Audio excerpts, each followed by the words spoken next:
ಶ್ರೀ ಗುರುಭ್ಯೋ ನಮಃ. ನಮಃ ಸೂರ್ಯಾಯ ಚಂದ್ರಾಯ ಮಂಗಲಾಯ ಬುಧಾಯ ಚ ಗುರುಶುಕ್ರ ಶನಭ್ಯಶ್ಚ ರಾಹವೇ ಕೇತವೇ ನಮಃ. ಆತ್ಮೀಯರಿಗೆಲ್ಲ ನಮಸ್ಕಾರಗಳು. ಮನುಷ್ಯ ಜನ್ಮ ಎನ್ನುವಂಥದ್ದು ಬಹಳ ದುರ್ಲಭವಾಗಿರುವಂಥದ್ದು.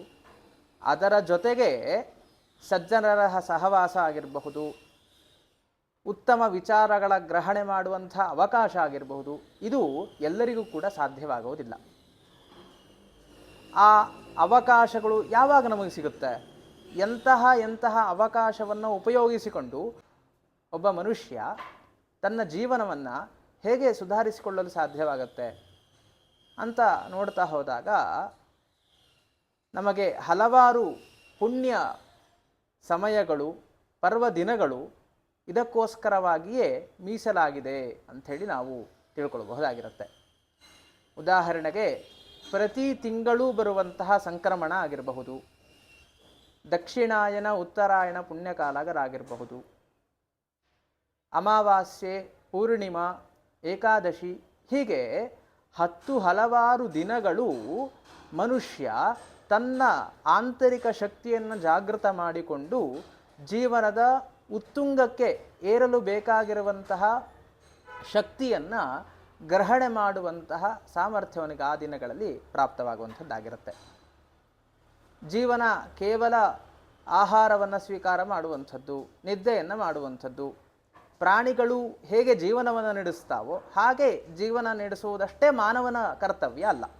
ಜ್ಞಾನದ ಹಾದಿಯಲ್ಲಿ ಸಾಗಿ ತನ್ಮೂಲಕವಾಗಿ ಉತ್ತಮವಾಗಿರುವಂತಹ ಮೋಕ್ಷದ ಪ್ರಾಪ್ತಿಯನ್ನು ಅವನು ಮಾಡಿಕೊಳ್ಬೇಕಾಗತ್ತೆ. ಅದು ತತ್ಕ್ಷಣದಲ್ಲಿಯೇ ಅಥವಾ ಸುಲಭ ಸಾಧ್ಯವಾಗಿ ಆಗೋದಿಲ್ಲ. ಅದಕ್ಕೆ ಹಲವಾರು ಮಾರ್ಗಗಳನ್ನು ಋಷಿಗಳು ನಮಗೆ ನೀಡಿರುತ್ತಾರೆ. ಅಲ್ಲಿ ಪ್ರೇಯೋ ಮಾರ್ಗ, ಶ್ರೇಯೋ ಮಾರ್ಗ ಎನ್ನುವುದಾಗಿ ಉಪನಿಷತ್ತುಗಳು ನಮಗೆ ತಿಳಿಸ್ತವೆ. ಆ ಪ್ರೇಯೋ ಮಾರ್ಗ ಅಂತ ಹೇಳಿದಾಗ ಕರ್ಮಗಳ ಅನುಷ್ಠಾನವನ್ನು ಮಾಡ್ತಾ ತನ್ಮೂಲಕವಾಗಿ ಚಿತ್ತಶುದ್ಧಿಯನ್ನು ಸಂಪಾದಿಸಿಕೊಂಡು ತದುತ್ತರದಲ್ಲಿ ಆ ಮಾರ್ಗವನ್ನು ಅನುಸರಿಸುವಂಥದ್ದು ಒಂದು ಕ್ರಮ. ಆ ಮಾರ್ಗದಲ್ಲಿ ನಾವೆಲ್ಲರೂ ಕೂಡ ಇದ್ದೇವೆ ಅಂತ ಹೇಳಿ ನಾನು ಭಾವಿಸ್ತೇನೆ. ಮುಂಬರುವಂತಹ 3ನೇ ತಾರೀಕು ಮಾರ್ಚ್ 2026ರಂದು ಮಂಗಳವಾರ ಚಂದ್ರಗ್ರಹಣ ಇದೆ. ಆ ಗ್ರಹಣದ ಸಂದರ್ಭವನ್ನು ನಾವು ಸದುಪಯೋಗ ಮಾಡಿಕೊಳ್ಬೇಕು. ತನ್ಮೂಲಕವಾಗಿ ನಮ್ಮ ಮನಸ್ಸಿನಲ್ಲಿರುವಂತಹ ಚಿಂತೆ, ಭಯ, ಕ್ರೋಧ, ಆತಂಕ ಎಲ್ಲವನ್ನು ದೂರ ಮಾಡಿಕೊಳ್ತಾ ಉತ್ತಮವಾಗಿರುವಂತಹ ಜೀವನವನ್ನು ನಾವು ನಡೆಸೋದಕ್ಕೆ ಸಾಧ್ಯವಾಗತ್ತೆ. ಅದಕ್ಕೆ ಈ ಕ್ಷಣವನ್ನು ಉಪಯೋಗಿಸ್ಬೇಕಾಗತ್ತೆ. ಯಾವುದೇ ಒಂದು ಚಿಕ್ಕ ಕೆಲಸ ಮಾಡಬೇಕು ಅಂತ ಹೇಳಿದರೆ ಅದಕ್ಕೆ ಪ್ರಿಪ್ರೇಷನ್, ಪೂರ್ವಭಾವಿಯಾಗಿ ನಾವೊಂದಿಷ್ಟು ಕ್ರಮಗಳನ್ನು ಅನುಸರಿಸ್ತೇವೆ.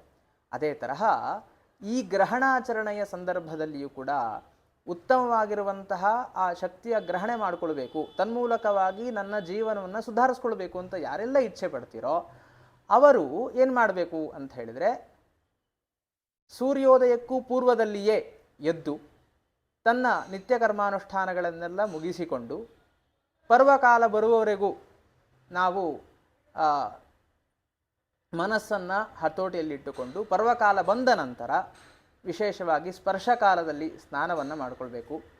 ತರುತ್ತರ ಮಧ್ಯದ ಕಾಲದ ನಂತರ, ಗ್ರಹಣ ಮಧ್ಯಕಾಲದ ನಂತರದಲ್ಲಿ ದೇವ ಋಷಿ ಪಿತೃಪ್ರೀತ್ಯರ್ಥವಾಗಿ ತರ್ಪಣಗಳನ್ನು ನಡೆಸುವಂಥದ್ದು. ಗ್ರಹಣದ ಮೋಕ್ಷ ಕಾಲದಲ್ಲಿ ಪುನಃ ಸಚೇಲವಾಗಿ, ಅರ್ಥಾತ್ ಯಾವ ಬಟ್ಟೆಯನ್ನು ನೀವು ಗ್ರಹಣ ಕಾಲದಲ್ಲಿ ಧರಿಸಿರ್ತೀರೋ ಅದರ ಸಹಿತವಾಗಿ ಸ್ನಾನವನ್ನು ಆಚರಿಸುವಂಥದ್ದು. ಇದು ಸಾಮಾನ್ಯವಾಗಿ ನಮಗೆಲ್ಲರಿಗೂ ಕೂಡ ತಿಳಿದಿರುವಂಥದ್ದೇ ಆಗಿದೆ. ಈ ವರ್ಷ ಒಂದು ಸ್ವಲ್ಪ ವಿಶೇಷತೆಗಳನ್ನು ಅಲ್ಲಿ ನಾವು ಕಾಣಬಹುದಾಗಿದೆ. ಏನು ಅಂತ ಹೇಳಿದರೆ, ಗ್ರಹಣದ ಸ್ಪರ್ಶ ಕಾಲದಲ್ಲಿ ನಮಗೆ ಚಂದ್ರನ ಗ್ರಹಣದ ದರ್ಶನ ಆಗೋದಿಲ್ಲ. ನಮಗೆಲ್ಲರಿಗೂ ಕೂಡ ಚಂದ್ರೋದಯ ಆಗುವಂಥದ್ದು 6:22 ನಂತರ, ಸೂರ್ಯಾಸ್ತದ ನಂತರದಲ್ಲಿ ಚಂದ್ರ ದರ್ಶನ ಆಗ್ತದೆ. ಹಾಗಾಗಿ ನಮಗೆ ಕೇವಲ 10-12 ನಿಮಿಷ ಮಾತ್ರ ನಮಗೆ ಆ ಚಂದ್ರಗ್ರಹಣವನ್ನು ನೋಡುವಂತಹ ಭಾಗ್ಯ ಇರುತ್ತೆ. ಅದರ ಅರ್ಥ ನಮಗೆ ಚಂದ್ರಗ್ರಹಣದ ಆಚರಣೆಯೇ ಇಲ್ಲ, ಕ್ಲುಪ್ತ ಸಮಯದಲ್ಲಿದೆ, ಹಾಗಾಗಿ ಚಂದ್ರಗ್ರಹಣ ಆಚರಣೆ ಮಾಡಬೇಕೋ ಮಾಡಬಾರ್ದು, ಕೆಲವೊಂದಿಷ್ಟು ವಿದ್ವಾಂಸರ ಅಭಿಪ್ರಾಯ ಏನಿದೆ ಅಂತ ಹೇಳಿದರೆ, ಕೇವಲ ಒಂದು ಘಟಿಕೆ ಅಂದರೆ 24 ನಿಮಿಷಕ್ಕೆ ಒಳಗಾಗಿ ಅದು ಇರೋದರಿಂದ ಅದರ ಆಚರಣೆ ಮಾಡಬಾರ್ದು ಅನ್ನುವಂಥ ಕಲ್ಪನೆ ಇದೆ.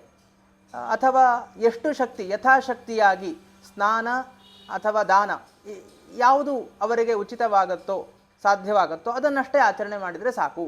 ವೇದ ಕಾಲ ಅಂತ ಹೇಳಿ ನಾವು ಆಚರಣೆಗಳನ್ನು ಏನೇನು ಇಟ್ಕೊಂಡಿರ್ತೇವೋ, ಉಪವಾಸಗಳನ್ನು ಮಾಡುವಂಥದ್ದು, ವಿಶೇಷವಾಗಿರುವಂಥ ಅನುಷ್ಠಾನಗಳನ್ನು ಮಾಡುವುದು, ಅದರದ್ದು ಯಾವುದ್ರದ್ದು ಕೂಡ ಇಲ್ಲಿ ಅವಶ್ಯಕತೆ ಇಲ್ಲ ಅಂಥೇಳಿ ಕೆಲವರು ವಿದ್ವಾಂಸರ ಅಭಿಪ್ರಾಯ ಇದೆ. ಆದರೆ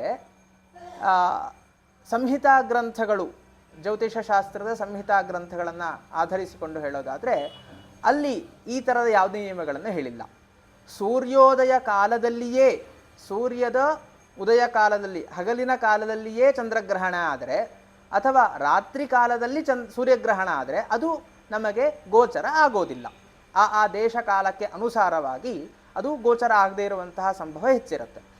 ಆದರೆ ಪ್ರಸ್ತುತ ನಡೆಯುವಂತಹ ಚಂದ್ರಗ್ರಹಣ ಮಧ್ಯಾಹ್ನ ಕಾಲದಲ್ಲಿ ಶುರುವಾಗಿ ತದುತ್ತರ ಚಂದ್ರದರ್ಶನ ನಮಗೆ ಆಗ್ತದೆ.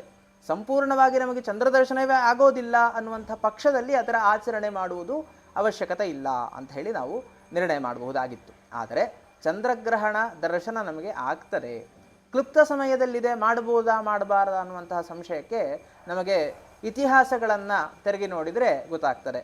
1925ರಲ್ಲಿ ಶ್ರಾವಣ ಪೂರ್ಣಿಮೆಯ ದಿನದಲ್ಲಿ ಇದೇ ತರಹ ಚಂದ್ರದರ್ಶನ ಇತ್ತು. ಕೇವಲ ಕ್ಲುಪ್ತ ಸಮಯ ಮಾತ್ರ ನಮಗೆ ಗೋಚರ ಇತ್ತು. ಅದೇ ತರಹ 1930ರಲ್ಲಿ ನಡೆದಂತಹ ಚಂದ್ರಗ್ರಹಣದಲ್ಲಿಯೂ ಕೂಡ ಈ ಅಂಶವನ್ನು ನಾವು ಗಮನಿಸಬಹುದು. ಆತ್ಮೀಯರೇ, ಈ ಅಂಶಗಳನ್ನೆಲ್ಲ ನಾವು ಗಮನಿಸಿ ಕೊನೆ ನಿಷ್ಕರ್ಷವಾಗಿ ಹೇಳೋದಾದರೆ ಅವತ್ತಿನ ದಿನ ಚಂದ್ರಗ್ರಹಣವನ್ನು ನಾವು ಆಚರಣೆಯನ್ನು ಮಾಡಬೇಕು. ಏತನ್ಮೂಲಕವಾಗಿ ಪ್ರತಿಯೊಬ್ಬ ವ್ಯಕ್ತಿಯೂ ಕೂಡ ತನ್ನ ಜೀವನವನ್ನು ಸಾರ್ಥಕ್ಯ ಮಾಡಿಕೊಳ್ಳುವುದಕ್ಕೆ ಬೇಕಾಗಿರುವಂತಹ ಶಕ್ತಿ ಸಾಮರ್ಥ್ಯಗಳನ್ನು ಪಡೆದುಕೊಳ್ಳುವುದಕ್ಕೆ ಸಾಧ್ಯವಾಗುತ್ತೆ. ಎಲ್ಲರೂ ಕೂಡ ಆ ನಿಟ್ಟಿನಲ್ಲಿ ಗ್ರಹಣ ಆಚರಣೆಯನ್ನು ಯಥಾಶಕ್ತಿಯಾಗಿ ಚೆನ್ನಾಗಿ ಮಾಡಿಕೊಳ್ಳೋಣ ಅಂತ ಹೇಳ್ತಾ ಇದ್ದೇನೆ. ಏನೇನು ಆಚರಣೆ ಮಾಡಬೇಕು? ನಮಗೆ ಸಾಮಾನ್ಯವಾಗಿ ಎಲ್ಲರಿಗೂ ಅದೇ ಬರುವಂಥದ್ದು, ಎಷ್ಟು ಗಂಟೆ ಒಳಗೆ ಊಟ ಮಾಡಬೇಕು, ಎಷ್ಟು ಗಂಟೆ ಆದ ನಂತರ ಸ್ನಾನ ಮಾಡಬೇಕು, ಮತ್ತೆ ಯಾವಾಗ ಊಟ ಮಾಡುವಂಥದ್ದು, ಯಾವಾಗ ಮಲಗಬೇಕು, ಇಂತಹ ವಿಚಾರಗಳಲ್ಲಿ ಮನುಷ್ಯನ ಮನಸ್ಸು ಮೊದಲನೆಯದಾಗಿ ಕುತೂಹಲಕ್ಕೆ ಎಡೆ ಮಾಡ್ತಾರೆ. ಉತ್ತಮ ಪಕ್ಷವಾಗಿ ಹೇಳೋದಾದರೆ ಅವತ್ತಿನ ದಿನ ಸೂರ್ಯೋದಯಕ್ಕಿಂದನೂ ಕೂಡ ಭೋಜನವನ್ನು ನಿಷೇಧ ಹೇಳಿದ್ದಾರೆ. ಯಾರಿಗೆ ಅಶಕ್ತರಾಗಿದ್ದಾರೋ, ಅಂದರೆ ಆರೋಗ್ಯದಲ್ಲಿ ಸಮಸ್ಯೆ ಇದೆ ಅಥವಾ ಸಂಪೂರ್ಣ ನನ್ನ ದೇಹ ಅಷ್ಟು ಸದೃಢವಾಗಿಲ್ಲ ಅಂತ ಹೇಳಿ ಯಾರು ಅಂದ್ಕೊಳ್ತಾರೋ 12 ಗಂಟೆ ಒಳಗಾಗಿ, ಮಧ್ಯಾಹ್ನ 12 ಗಂಟೆ ಒಳಗಾಗಿ ಫಲಾಹಾರವನ್ನು, ಲಘು ಆಹಾರವನ್ನು ಸ್ವೀಕಾರ ಮಾಡುವಂಥದ್ದು. ತದುತ್ತರದಲ್ಲಿ ಗ್ರಹಣ ಮೋಕ್ಷದ ನಂತರ ಅರ್ಥಾತ್ 6:48 ನಂತರ ಸಚೇಲವಾಗಿ ಊಟ ಬಟ್ಟೆಯ ಜೊತೆಗೆ ಸ್ನಾನವನ್ನು ಮಾಡಿ ತದುತ್ತರ ಹೊಸ ಅಡಿಗೆಯನ್ನು ಮಾಡಿ ಊಟ ಮಾಡುವಂಥದ್ದು. ಇನ್ನು ಯಾವ ಯಾವ ರೀತಿಯಾದಂತಹ ವಸ್ತುಗಳನ್ನು ಮುಟ್ಟಬಾರ್ದು, ಯಾವ ಯಾವ ವಸ್ತುಗಳನ್ನು ಹೇಗೆ ಸಂರಕ್ಷಿಸಬೇಕು? ಉದಾಹರಣೆಗೆ ಉಪ್ಪಿನಕಾಯಿ ಇರುತ್ತೆ, ಮನೆಯಲ್ಲಿ ತುಪ್ಪ ಇರುತ್ತೆ, ಇದನ್ನೆಲ್ಲ ನಾವು ಹೊರಗಡೆ ಚೆಲ್ಲೋದಕ್ಕೆ ಆಗೋದಿಲ್ಲ. ಅಥವಾ ಮನೆಯಲ್ಲಿ ವಿಶಿಷ್ಟ ತೀರ್ಥಕ್ಷೇತ್ರಗಳಿಂದ ತಂದಿರುವಂತಹ ಪವಿತ್ರ ನೀರಿರುತ್ತೆ, ಅದನ್ನು ಚೆಲ್ಲೋದಕ್ಕೆ ಆಗೋದಿಲ್ಲ. ಅಂತಹ ಪದಾರ್ಥಗಳ ಮೇಲೆ ದರ್ಭೆಯನ್ನು ಇಡುವಂಥದ್ದು ಸೂಕ್ತ. ತುಂಬ ಸುಲಭವಾಗಿ ಹೇಳೋದಾದರೆ ನಿಮ್ಮ ಅಡಿಗೆ ಮನೆ ಮತ್ತು ದೇವರ ಮನೆಯಲ್ಲಿ ಪ್ರಧಾನ ವಸ್ತುಗಳನ್ನು ಎಲ್ಲೆಲ್ಲಿಟ್ಟಿರ್ತೀರೋ ಅಲ್ಲೆಲ್ಲ ಕಡೆಯಲ್ಲಿಯೂ ಕೂಡ ದರ್ಭೆಯನ್ನು ಇಡುವಂಥದ್ದು. ಗ್ರಹಣ ಪೂರ್ವದಲ್ಲಿಯೇ ಇದನ್ನು ಇಡಬೇಕು. ಗ್ರಹಣ ಆಚರಣೆಯ ಪೂರ್ವದಲ್ಲಿಯೇ ತೊಳೆದ ಬಟ್ಟೆಯನ್ನು ಒಂದು ಇಟ್ಟುಬಿಟ್ಟು ಅದರ ಮೇಲೆಯೂ ಕೂಡ ದರ್ಭೆಯನ್ನು ಇಟ್ಟು ಗ್ರಹಣ ಮೋಕ್ಷದ ನಂತರ ಅದನ್ನು ಉಪಯೋಗಿಸಬೇಕು. ಗ್ರಹಣ ಸಂದರ್ಭದಲ್ಲಿ ವಿಕಿರಣಗಳು ಅಲ್ಲಿ ಪ್ರವೇಶ ಆಗ್ತದೆ. ಹಾಗಾಗಿ ತನ್ಮೂಲಕವಾಗಿ ಅದನ್ನು ಪುನಃ ಧರಿಸೋದ್ರಿಂದ ನಮ್ಮ ಮನಸ್ಸು ಅನುಷ್ಠಾನಕ್ಕೆ ಬೇಕಾಗಿರುವಂತಹ ಮನಸ್ಥಿತಿಯನ್ನು ತಂದುಕೊಳ್ಳೋದಕ್ಕೆ ಸಾಧ್ಯವಾಗೋದಿಲ್ಲ. ಹಾಗಾಗಿ ಇಂತಹ ಆಚರಣೆ ಹೇಳಿದ್ದಾರೆ. ನಾವು ಉದ್ಧಟದಿಂದ ಪ್ರಶ್ನೆಯನ್ನು ಮಾಡಬಹುದು, ಇಲ್ಲ ನನ್ನ ಮನಸ್ಸು ತುಂಬ ಶುದ್ಧವಾಗಿದೆ, ಇಂತಹ ಆಚರಣೆಗಳು ಯಾಕೆ ಅಂತ ಹೇಳಿದರೆ, ನಮ್ಮ ಆಚರಣೆಗಳು ಇರೋದೇ ಮನಸ್ಸನ್ನು ಶುದ್ಧೀಕರಣ ಮಾಡಿಕೊಳ್ಳೋದಕ್ಕೆ. ತುಂಬ ಸುಲಭವಾಗಿ ಹೇಳೋದಾದರೆ, ನಾವು ಒಂದು ಟೀ ಶರ್ಟನ್ನು ಹಾಕ್ಕೊಳ್ತೇವೆ, ಒಂದು ಜೀನ್ಸ್ ಪ್ಯಾಂಟನ್ನು ಹಾಕ್ಕೊಳ್ತೇವೆ, ಅದೇ ತರಹ ಒಮ್ಮೆ ರೇಷ್ಮೆ ಬಟ್ಟೆಯನ್ನು ಉಟ್ಕೊಳ್ತೇವೆ, ಹತ್ತಿ ಬಟ್ಟೆಯನ್ನು ಉಟ್ಕೊಳ್ತೇವೆ. ಅಂತಹ ಸಂದರ್ಭದಲ್ಲಿ ನೀವೇ ಒಂದು ಕ್ಷಣಕಾಲ ಕಣ್ಣು ಮುಚ್ಚಿಕೊಂಡು ನಿಮ್ಮ ಮನಸ್ಸನ್ನು ಗಮನಿಸಿಕೊಳ್ಳಿ, ಎಷ್ಟು ಅನುಭವದಲ್ಲಿ ವ್ಯತ್ಯಾಸ ಇರುತ್ತೆ ಅಂತ ಹೇಳಿ. ಕೇವಲ ಬಟ್ಟೆಯ ಧಾರಣೆಯಿಂದಲೇ ನಮಗಿಷ್ಟು ಅನುಭವ ವೇದ್ಯವಾಗುತ್ತೆ. ಇದನ್ನು ಆಚರಿಸುವುದರ ಜೊತೆಗೆ ಇನ್ನು ಹಲವಾರು ವಿಚಾರಗಳನ್ನು ನಮ್ಮ ಋಷಿಗಳು ನಮ್ಮ ಪರಂಪರೆಯಲ್ಲಿ, ಸಂಪ್ರದಾಯಗಳಲ್ಲಿ, ಆಚರಣೆಯಲ್ಲಿ ಏನು ಇಟ್ಕೊಂಡಿರುತ್ತಾರೋ ಅದನ್ನು ಮಾಡೋದ್ರಿಂದ ಇನ್ನೂ ಹೆಚ್ಚು ಲಾಭಗಳು ನಮಗೆ ಆಗ್ತಾ ಹೋಗ್ತದೆ. ಎಲ್ಲದಕ್ಕೂ ನಾವು ಸೈಂಟಿಫಿಕ್ ರೀಸನ್ ಕೇಳೋದಾದರೆ ಅದು ಮೂಢತನ ಆಗ್ತದೆ. ಕೇವಲ ಧಾರ್ಮಿಕ ಅನುಷ್ಠಾನಗಳು ಬಂದಾಗ ಮಾತ್ರ ನಮಗೆ ಯಾಕೆ ಏನು ಅನ್ನುವಂಥ ಪ್ರಶ್ನೆ ಬರುತ್ತೆ. ಇದೆಲ್ಲ ಮನಸ್ಥಿತಿಯನ್ನು ನಾವು ದೂರ ಮಾಡಿಕೊಳ್ಳುತ್ತಾ ಉತ್ತಮವಾದಂಥ ವಿಚಾರಗಳನ್ನು ಗ್ರಹಣೆ ಮಾಡ್ತಾ ಜೀವನವನ್ನು ಸಾರ್ಥಕ ಮಾಡಿಕೊಳ್ಳೋಣ. ಹಾಗೂ ಈ ಗ್ರಹಣ ಆಚರಣೆಯ ಭೀತಿ ಭಯ ಯಾವುದೂ ಇಲ್ಲದೆ ಶಾಂತ ಮನಸ್ಕರಾಗಿ, ಶುದ್ಧ ಮನಸ್ಕರಾಗಿ, ಜ್ಞಾನಪೂರ್ಣರಾಗಿ ಜೀವನವನ್ನು ನಡೆಸೋದಕ್ಕೆ ಬೇಕಾಗಿರುವಂಥ ಶಕ್ತಿ ಸಾಮರ್ಥ್ಯವನ್ನು ತೆಗೆದುಕೊಳ್ಳುವುದಕ್ಕೆ ಯಾವ ಒಂದು ಅನುಷ್ಠಾನ ಇದೆಯೋ ಅದೆಲ್ಲ ಮಾಡಿಕೊಳ್ಳೋಣ ಅಂತ ಹೇಳ್ತಾ ಈ ವಿಷಯವನ್ನು ಇಲ್ಲಿ ಸಮಾಪ್ತಿ ಮಾಡ್ತೇನೆ. ಧನ್ಯವಾದಗಳು.